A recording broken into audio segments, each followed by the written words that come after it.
primary medium is spray paint, aerosol mixed with latex paints. Sometimes it depends on the job or the project, but my first love is spray paint.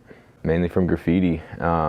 Just growing up, you know, as a teenager, playing around with spray paint, doing letter forms, that kind of stuff, and that introduced me to basically art in general. My motivation comes from just a pure buildup of ideas, you know, that I can't stop really getting the ideas, and if I don't act on them, it almost like hurts me. You know, I get inspiration from the people I paint with, my crew, all sorts of people I've met, and other artists in the Boise area and nationally, globally, all sorts of inspirations in my house, my lady, my daughter, you know, it kind of comes from everywhere, and all those factors just make me want to go and do something cooler, better, newer. Most of my designs are following kind of a path of ideas that have been developed over the years. My individual work, I kind of just bring whatever influences I'm feeling that day into it and try to work it out on the wall.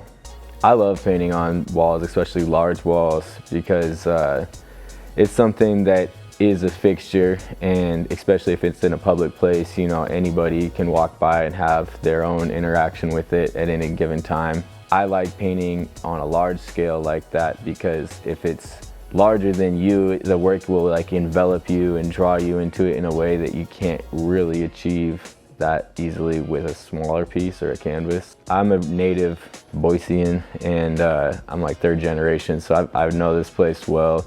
And when I was growing up and just starting into it, it wasn't very developed in the kind of art that I do. And so now being able to work at it full time, it's a pretty cool way to sculpt and mold the city in an image that I see it deserves. I think that what I do in the portraiture and realism stems directly from graffiti that I did. So without that, there wouldn't have been, you know, the style that I work in now. So I try to relate that to people and at least open people's minds a little bit to that as a stepping stone, or as a, you know, integral part of what a lot of these big murals you see, where they come from and how they're created. I've actually been in arguments with police officers about the definition of graffiti and if it's legal, but if it's on a legal space, but it's still in the graffiti form, does that make it, what does that make it? You know, there's been some funny things, but over the years, I think it's, like I said, been developed into a little bit more acceptable way to work. Right now, my focus is really developing the concepts that I want to be heard and want to see in our city and in the world, and making that more of a priority in my life and in my art expression. You know, it's a way to do something more fulfilling, I feel like, in the long run. And at some point, there's that transition where a lot of artists feel that push. It's just a really direct way to talk to people, to speak to people on your terms and on their terms. I think art is just one of the rare places where you can communicate with somebody very directly. Those people are going to interact with that, and whatever goes through their mind when they're looking at that is something that is a conversation you're having with them directly through the art.